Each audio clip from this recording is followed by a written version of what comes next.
జైనరు అత్యాచార ఘటనలో చికిత్స పొందుతున్న బాధితురాల్ని బీఆర్ఎస్ ఎమ్మెల్యేలు పరామర్శించారు. హైదరాబాద్ సికింద్రాబాద్లోని గాంధీ ఆసుపత్రిలో చికిత్స పొందుతున్న ఆదివాసీ మహిళపై జరిగిన ఘటన అత్యంత పాశనీయమని మాజీ మంత్రి హరీష్ రావు అన్నారు. రాష్ట్రంలో అత్యాచారాలు నిత్యకృత్యమయ్యాయన్నారు. మహిళలపై దారుణాలు జరుగుతుంటే అసెంబ్లీ చర్చించిన దాఖలాలు లేవన్నారు మాజీ మంత్రి సబితా ఇంద్రారెడ్డి. కాంగ్రెస్ ప్రభుత్వానికి మహిళలపై చులకన భావం ఉందన్నారు. ఘటనపై ప్రభుత్వానికి చిత్తశుద్ది లేదన్నారు మాజీ మంత్రి సునీత లక్ష్మారెడ్డి. ఇంతవరకు బాధ్యులపై చర్యలు తీసుకోలేదని విమర్శించారు. ఫాస్ట్ ట్రాక్ కోర్టు ద్వారా బాధితురాలికి న్యాయం చేయాలని డిమాండ్ చేశారు. కాంగ్రెస్ అధికారంలోకి వచ్చి తెలంగాణను అతలాకుతలం చేస్తోందన్నారు మాజీ మంత్రి మల్లారెడ్డి. మోసపూరిత హామీలు ఇచ్చి ప్రజల్ని ఇబ్బంది పెడుతున్నారన్నారు.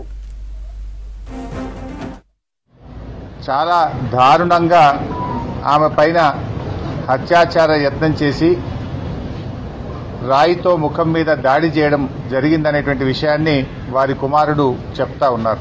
నిజంగా ఈ రాష్ట్రంలో అత్యాచారాలు అనేటువంటివి నిత్య కృత్యం అయిపోయినాయి. మనం చూస్తూనే ఉన్నాం. మొన్న ఈ మధ్య నాగర్ కర్నూల్లో చెంచు మహిళ పైన అత్యాచార యత్నం జరిగింది. అదేవిధంగా ఎల్బీ నగర్లో 4 సంవత్సరాల అమ్మాయి పైన అత్యాచార యత్నం జరిగింది.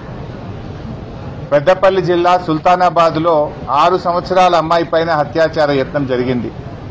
భూపాలపల్లి జిల్లాలో రక్షించాల్సిన పోలీస్ మహిళా కానిస్టేబుల్ మీద స్వయంగా వాళ్ళ ఎస్ఐ గారే అత్యాచారం చేసినట్టుగా మనందరం కూడా చూశాం. వనస్థలీపురంలో ఒక సాఫ్ట్వేర్ ఇంజనీర్ మీద అత్యాచార యత్నాన్ని చూశాం. నల్లగొండ జిల్లా శాలిగౌరారంలో ఒక దివ్యాంగ మహిళ పైన అత్యాచార యత్నం జరిగింది. నిర్మల్ నుంచి బస్సులో హైదరాబాద్కు వస్తూ ఉంటే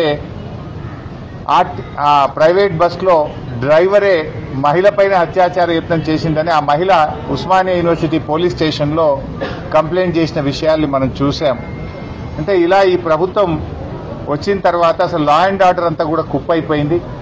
9 నెలల కాంగ్రెస్ ప్రభుత్వ హయాంలో రాష్ట్రంలో 1900 అత్యాచారం కేసులు నమోదైనాయి. ఎటుపోతుంది రాష్ట్రం? ఏం చెప్పింది ఎన్నికల ముందు? మాది ప్రజాస్వామ్యమని, ప్రజాపాలనని.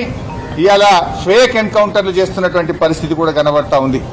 ఈరోజు మరి జైనూర్లో గిరిజన మహిళ పైన జరిగిన హత్యాయత్నం గాని అత్యాచార యత్నాన్ని ఈ బీఆర్ఎస్ పార్టీ తీవ్రంగా ఖండిస్తా ఉంది. దీని మీద ప్రభుత్వం స్పందించాలని, ఆ కుటుంబానికి 10 లక్షల రూపాయల ఎక్స్గ్రేషియా చెల్లించాలని బీఆర్ఎస్ పార్టీ ఈ ప్రభుత్వాన్ని డిమాండ్ చేస్తుంది. బంగారం లాంటి తెలంగాణను కాంగ్రెస్ ప్రభుత్వం వచ్చినాక అతలం కుతలం చేస్తున్నారు. అసలు ఎవరికి అర్థమే అయితలేదు. ప్రజలంతా అయోమయంలో పడిపోయినారు. రైతులు ఇప్పుడు ఈరోజు సురేందర్ రెడ్డి నా అగ్రికల్చర్ ఆఫీస్లో 52 ఏళ్ల వయసు ఈరోజు మేడ్చల్ల ఊరేసుకొని చనిపోయిండ్రు. రుణమాఫీ కాలేదని. రుణమాఫీ చేస్తా అంటారు, మోసపూడితే మాటలు చెప్తారు. 32 కోట్లు అంటారు, 31 కోటి అంటారు, 42 కోట్లు అంటారు. మళ్ళీ ఆఖరికి ఇచ్చేది 10-12 కోట్లే. అవి కూడా ఎటు కాకుండా ఇచ్చేసారు. మళ్ళా గుడ్ల మీద ఒట్లు తింటారు, దేవుళ్ళ మీద ఒట్లు తింటారు. ఆ ఒట్లకు కూడా సరిగా చెయ్యరు. ఎక్కడ చూసినా ఇప్పుడు చూసినా అత్యాచారాలు, గుండాయిజము, రౌడీజము, ప్రతి జాగాలో కూడా ఇదే నడుస్తుంది. దయచేసి ప్రజలందరూ కూడా అల్లకల్లోలంగా ఉన్నారు. మంచిగా ప్రభుత్వం నడవాలి. కాంగ్రెస్ ప్రభుత్వం వచ్చినాక పెద్ద పెద్ద స్కీములు చెప్పిర్రు, కానీ వాళ్ళు ఏం ఇంప్లిమెంట్ చేయలేకపోతున్నారు. రైతులను కూడా రుణమాఫీ చేసి రైతులను ఆదుకోవాలని కూడా, మిగతా రుణమాఫీ చేసి ఆదుకోవాలని కూడా కోరుతున్నా అందరికి కూడా. కానీ మన రాష్ట్రంలో ముఖ్యమంత్రి గారు ఇన్ని సంఘటనలు జరిగిన, హైదరాబాద్ లో ఆర్టీసీ బస్సులో మహిళ మీద అత్యాచారం జరిగినా పట్టించుకునే వాళ్ళు లేరు.